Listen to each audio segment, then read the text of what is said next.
What is going on, guys? Welcome back to the channel. My name is Hart for those of you that are new. And today I'll be breaking down this 5-game NBA slate here for DraftKings for Monday night. So if you're new to the channel, make sure to hit that like button and subscribe.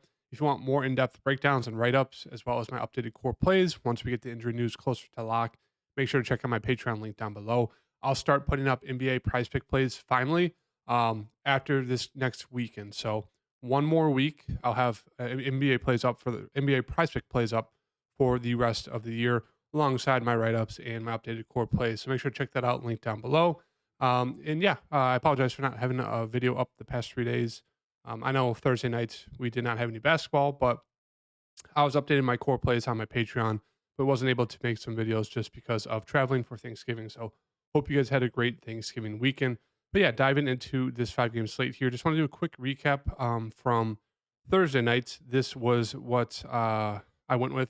The core plays were Caruso, Richardson, Anthony Edwards, and then Cade Cunningham. And obviously, 3 out of 4 did really good. Richardson was pretty solid there, 25 fancy points, did 4.1K. Anthony Edwards is great there, 23%, went for a 60 bomb for us. Fantastic there. Cade Cunningham went for 41 there. And then Caruso obviously was not the best there. Only played 18 minutes, very frustrating. It was a very close, or not very close. It was like 13 points pretty much the whole game, but still they kept it close enough to where the starters played pretty much normal minutes there. But Caruso, for some reason, did not play his normal minutes. Only played 18 there. That was disappointing. But yeah, I mean, Sengun was great for very low ownership for me. Almost dropped a 60 bomb there. Was able to 3x my money. Nothing too crazy, but you can't complain about 3x night. For tonight, right now, I am in the cash. We'll see what happens here. Very low owned total right now is absolutely going off against the Bulls. Tatum was solid. Santi, I'm not really sure what happened there. Booker was really, really solid. Surprised he wasn't more owned there with no KD. But yeah, I mean, Derek White did solid for me. Just the value plays didn't really do the best tonight for me. And so I think I'll be able to stay in the cash. We'll see. But yeah, had some solid nights in the past few nights. But yeah, once again, jumping into this 5-game slate here. We have 4 to the 5 games right now. Lakers Sixers, 4.5 point spread, 231.5 total. Wizards Pistons, 3.5 point spread, 234 total. Blazers Pacers, 11 point spread, 241.5 total. And then Pelicans Jazz, 3.5 point spread, 230 total. So we're missing one game, and it looks like it's the Denver and LAC games. So jumping into the Portland side here, at the top we have Malcolm Brogdon, 7.9K. He looks fantastic here in this game environment. As we can see here today, he dropped a 53 bomb, and that's on 7 of 23 shooting. It's one of those guys who should play mid 30s minutes, if not a few more minutes, closer to 40. Does have that double double upside. So absolutely love Malcolm Brogdon here. Elevated price tag, but still fantastic matchup here against one of the best offensive teams, but also one of the worst defensive teams in Indiana. So I do think we're gonna want to get to at least one player from the Trailblazers, if not two, for this matchup tomorrow night. Grant, I think he's a fine play. Don't love the price tag on him here. The assist upside should go down here with Malcolm Brogdon back, but he's playing huge minutes, still shooting the ball around 15-ish times a game. So I don't mind him as a contrarian play, but don't love that price tag. I'd rather get to Sharp, who a little bit cheaper, should play the same amount of minutes, should have the same amount of shot attempts, and he should have a little bit more upside when it comes to assists. So I do think that's kind of the route I'd go between those two guys, but they're both playable, especially in this matchup. Same thing with Aiton, kind of up and down. Minutes are all over the place, but if he can get, mid to low 30s minutes, he should have that double double upside with a few blocks as well, and he could have a monster night. Had a pretty solid night against Milwaukee, 40 bomb today. So I do have some interest in him here at 6'9". It's kind of my second favorite play. Scoot should continue to come off the bench. He's a little bit better doing that than he is, starting at the main point guard. So keep your eyes out for the information there to see if maybe they push him into the starting lineup. I doubt it. I do think they'll keep him on the bench. And he should, come in and play at least 20 minutes, maybe, mid 20s. I think he's an okay play. Don't love the price tag there, kind of with the question mark around his minutes right now. Mays, not that, Brogdon's back. Don't love him at all. I would not play him. His minutes are way down. As you can see, only 6 today. Walker, Kamara, and Thibault, I guess they're all, okay GPP plays if you landed them. I would not go to any of them. Walker, Kamara, Thibault, or Reith. They're just minutes are all over the board. You really need a blowout here. So if you're looking for a blowout, sure, you can maybe land on one of these guys. I just wouldn't suggest it at all. They're just all pretty bad point per minute guys. I'd just stick with the main 4 guys. For Indiana here, obviously Halliburton, one of the best young guards in the league. Obviously, probably arguably the best guard in the league right now. so far through the season. I mean, it looks like he's pretty much a lock every single night for that double double upside there with points and assists. He's been way more aggressive offensively this year as well, pretty much shooting the ball like 20 times a game. So, absolutely love the upside here for Halliburton. Obviously, you're playing a premium from 11K, but still, I think you're very, very safe and solid spend up. Miles Turner, kind of like a DeAndre Ayton play where don't love the price tag. The minutes are not the best, but he does have that double double upside. Really, really good in the blocks, but obviously super, super foul prone, and that's what keeps his minutes down. So, as we saw, 2 days ago, has 51 upside, 51 point fantasy upside there with the double doubles in the blocks. That's kind of the ceiling you can get, but obviously you can get a very low floor here. 24 fantasy points against Philadelphia, only 19 minutes. So that's the give and take there with Turner, but still, I think a very, very solid matchup here, for him against the Blazers. Buddy Hield, if he's going to continue to start, I think he's a pretty strong play, 6.4K. He should have a ton of open threes with Halliburton.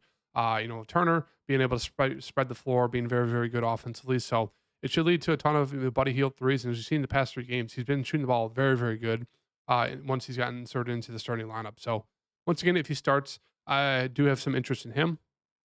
But for some reason, if they start Naismith, move Buddy Hield back to the bench. I mean, they've been very, very weird with the minutes in the rotations so far throughout the year for Indiana when it comes to the shooting guards and small forwards. Like they've started Brown and Mathurin a good amount. They moved Obi and Hield to the bench, and then they moved Naismith in the starting lineup. So they're just all over the place with this lineup right now. So I'd say wait and see kind of what happens with the news here. But Naismith probably should be back here. I'd assume they keep him on the bench, and they're going to start Halliburton, Turner, Buddy, Brown, and then probably Obi. So keep your eyes peeled for that. If that's a starting lineup, I'd really just stick with the main three: Hield, Turner, and Halliburton. I think Bruce Brown would be an okay play.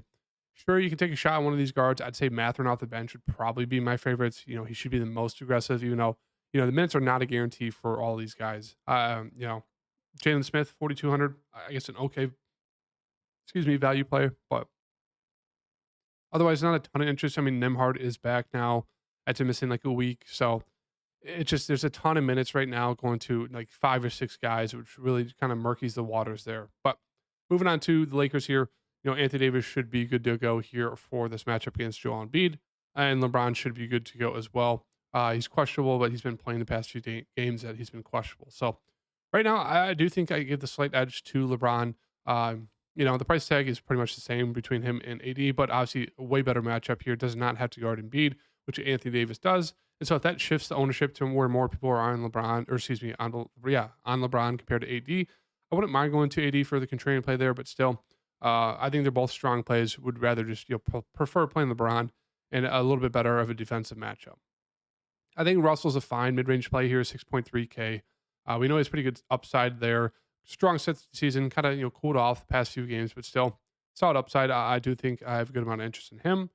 Reeves off the bench, had some upside here the past few games. Don't mind if you land on him, but I think I'd prefer getting to Russell just because he is starting there. Cam Reddish is questionable. This is big news here because if he's back, he should come back in the starting lineup. Don't love the price tag for him, but if he's out, Torrey Prince once again should see a ton of minutes. Has not been the best as you can see here, but 4,600 he'd make for an okay value play. Hachimura's still out, so Wood is going to be one of the main pieces off the bench. Minutes have not been great, so he's very risky there at 4.3. Christie has been starting for Reddish. Actually did pretty solid that last game, 33 minutes, 23 fantasy points. Still, I mean the price tag's okay, 3.9K. Not going to be super aggressive, not the best of peripheral stats, so he's kind of a risky value play, but he will be there. And then they will give some minutes to Hayes there. I guess a dart throw value at 3.3K. Also could see a little bit more if there's if there's Anthony Davis foul trouble. Moving on to Philadelphia here. Obviously a little bit tough of a matchup here for Embiid going against Anthony Davis, but still strong play, 11.7. I think Maxey would probably be my favorite play right now on the the Philadelphia side, 9.2K going against Austin Reeves, D'Angelo Russell defense. I mean, Maxey should absolutely cook those guys. So I actually really like Maxey right now. I think Tobias Harris is a strong mid-range play. Hasn't flashed huge upside besides the Atlanta game, like a week and a half ago, but still decent price tag on him. Melton's been doing better. I've been, calling the cattle home all year on how Melton is a pretty solid player, and he's really turned it up recently. So I think he's a decent play there at 6K. Don't mind him. Paul Reed, don't think he's in play unless you think Embiid gets in random foul trouble. Batum is an okay value here off the bench. He's a very low floor, but has a decent ceiling if he can hit some shots. I wouldn't trust him though. Covington, kind of the same thing, should play around 15 to 20 minutes. Okay value. They'll mix in some Pat Bev as well as some Marcus Morris, but nothing too crazy there. It's really just sticking with the main three guys and maybe Melton if you want to get a little bit more, contrarian. Moving on to Washington Detroit here. Great game environment here. Osby Kuzma looks like a pretty solid spin up play here. Pretty safe play at 8.6K. Going to lead the offense. Poole's done a lot better recently, but he did tweak his ankle in pregame warmups. Was it yesterday? So he didn't miss that game. So kind of keep an eye on that. But if he's back, I do like taking a shot on him. He's been a lot better the past 3 games. But if he's out, I do think it's a little bit of a bump to a guy like Tyus Jones. Once again, the minutes have not been the best, but does have some pretty solid upside if the minutes are there for him. So kind of the big news there is Jordan Poole. That was to wait for that news there. Denny, I think, is a decent mid-range play. Not done the best recently, but we know he has pretty solid upside. A guy that can stuff the stat sheet. Gafford, just one of those things. If the minutes are there for him, which they should be, if it's a close game and he's out of foul trouble, then he does have that double upside. I think he's a fine play. Bilal off the bench there, okay value. Don't love the price tag with him. Kispert, same thing. Very score independent. Don't love the price tag on him. Gallinari's price is up. It's kind of the same thing here. It's really just kind of sticking with the main 3, 4 guys, 5, pretty much the starters for me, and that's really it. So we'll have to wait for that Jordan Poole news. For Detroit here, still absolutely love the price tag here of Kate Cunningham. 8.3, as I always say, he should play close to 38 minutes. He's going to shoot the ball close to 20 times, and he has double upside there with the assists. He's been getting off to absolutely terrible starts pretty much the past 3 weeks in a row. I'm not even lying. He gets off to like 0-5, 1-6 starts, and then he does turn it on in the second half a little bit. So that's the risk with him, but still absolutely love the matchup for him here. Absolutely love the price tag here of Jalen Duren. He came off that bench last game, which was pretty weird. They started Matt Bagley still. They said they're going to monitor his limits, so they brought him off the bench. I played 29, went for a double there. Has absolutely massive upside. So I do think he should start. If he comes off the bench, I still think he's a pretty strong play, but I think they'll move him back to starting lineup. Absolutely love the price tag there for him at 6.7. I think Sar Thompson is a very strong play. The past 4 games kind of gone downhill for him in terms of like the upside he's shown so far this season, but obviously a very, very strong play, kind of like a Jalen Johnson play, or a guy who can do a little bit of everything, absolutely stuff the stat sheet defensively. So really like him as a strong mid-range play. Stewart is a fine play here, more so of a contrarian play. I don't mind him. It's a good matchup. Kind of a high energy guy. Ivy's been starting. He's been doing decent, but he's been pretty scoring dependent there. Bogdan is still out. Sasser should come off the bench, but he's not playing a ton of minutes right now. Bagley did start that last game, but obviously his minutes were down. He should move back to the bench. Burks is probably my favorite player here off the bench, even though minutes have been down recently. Killian Hayes, minutes have gone also, really, really down here for him. So a lot of, guys they can bring off, Kevin Knox, they can give some minutes, hasn't played for a little bit. Isaiah Livers is back. He's seen some decent minutes recently. So it looks like he's probably going to be a pretty strong value there at 3,500. The minutes are not a full guarantee, but still it looks like they are kind of moving them ahead of guys like Kevin Knox and a guy, like Sasser. So it looks like, Isaiah Livers is going to be a decent option here. Obviously got a little bit more run there in the Indiana game because of the blowout, but still I think he's a fine option, but still rather stick with the starters. Moving on to the Pelicans here. CJ's still out. Brandon Ingram is back. Zion is back. Zion set that last game because of the rest, but he should be a strong play here against Utah. But I think they were kind of priced out for me personally. I don't love them at their price tags, but that should make them contrarian plays. J-Val here, strong option. It's just one of those things. Can he see 30 minutes? If he can see more than that, he's a great play. Otherwise, he's more so of a risky contrarian option there, 7.1. Herb Jones, I think he's a fine play. He's been absolutely stuffing the stat sheet with the peripheral stats there with blocks and steals, which have really helped his upside. But otherwise, he's not really shooting the ball enough for me for a guy who's 6K. Dyson Daniels, he'll start. He'll play, solid minutes. I think he's a fine play there at 5.7. Najee's a fine play off the bench. Hasn't been the best recently. And Jose Alvarado probably might be my favorite play right now. Should see around 15-ish minutes. I think he's a strong valued 4,000. There really is no other guards here besides him right now for the Pelicans to go to. Moving on to the Utah side here. Big news obviously is Laurie and Clarkson. They both missed that last game. So, we'll have to wait and see if they play. If they play, I really like Laurie here at 8.5K. Clarkson would be a pretty strong play, but still prefer getting to Laurie. And obviously, it'd be a hit to guys like Collins, George, and Kessler, and all these other guys like Sexton, Olenek, and Yurt.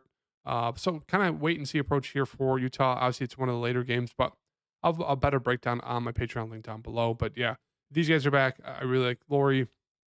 Yeah, it'd be a fine play to go to a guy like possibly Olenek there off the bench, but still, I just stick with the starters, like a guy like Laurie, or taking a shot on Clarkson. But obviously, one or both of them out, we'll have pretty weird lineup like we got last time that we'll kind of have to stuff in two or three guys from the Utah side. For this last game here, Jokic, if you feel fine with the value, you can pay up for him, but obviously a very restrictive price at 12.8K. Murray's still out. Porter Jr. priced up out of my range, 7.5K. Don't love the price tag there for him, even though he should play mid 30s minutes, should shoot the ball a ton, does have double double upside. So more so we can train play, but just really don't like the price tag for him. Gordon was out tonight, so what to see if he plays tomorrow. They did start Holiday over Gordon. Not really sure how many minutes he's played so far tonight. But yeah, that should probably be the starter once again, if unless they changed it, if Holiday's not doing the best. But big news there is obviously Gordon, but it doesn't change a ton here for Denver. Obviously, everything is still going to go through Jokic, and everyone else is kind of priced about right. Like Reggie Jackson, 5.8. Not getting him into discount. Fine play. KCP's priced up. Fine play there. So nothing really sticks out for me here. Brown's kind of the main guy off the bench. Okay play. Don't love the price tag. Yeah, it'd really just be the interest in Holiday, depending on what he does tonight and if he starts again tomorrow. And for the Clippers here, who have been better recently, Paul George has kind of been the best play, the most safe play here the past week and a half. So I think it's a fine, pay up option. Kawhi, I think is still a strong play here. Hasn't been doing the best with the addition of Harden, but still, that's a very strong price tag to get Kawhi at 8K. Harden, I think, is a fine play here in the mid range. Does have double double upside. Um, yeah, I think it's a strong play at 7.8. Westbrook off the bench. Don't have any interest in him. Zubac more so if we can train. GPP option. Don't love the minutes with him. Powell, fine play off the bench. Pretty score independent. Man, seen some minutes. Starting fine play 4.1K if you're looking for some value. Tice has been a popular value. He's been paying it off recently, but still, minutes should be around 15 to 20 for him. And that's really it. Not a ton of interest for the Clippers for me. So that is a breakdown for today, guys. In terms of like core plays, I'll go with Duran, Brogdon. I do like Jose at his price tag at 4,000. And then I do like getting to Asar Thompson at 6.5K. And obviously we do have some good amount of news to kind of wait for. Obviously the Anthony Davis, LeBron news, Laurie news, Jordan Clarkson news, as well as the Aaron Gordon news and Jordan Poole news. Kind of changes the whole slate. So hopefully we get some news before the lock. Otherwise, I'll have updates on how I'm attacking the slate on my Patreon link down below. These are the core plays as of right now. Obviously, they'll probably drastically change with that news. So make sure to hit that like button. I'll see you guys in the next video. Peace.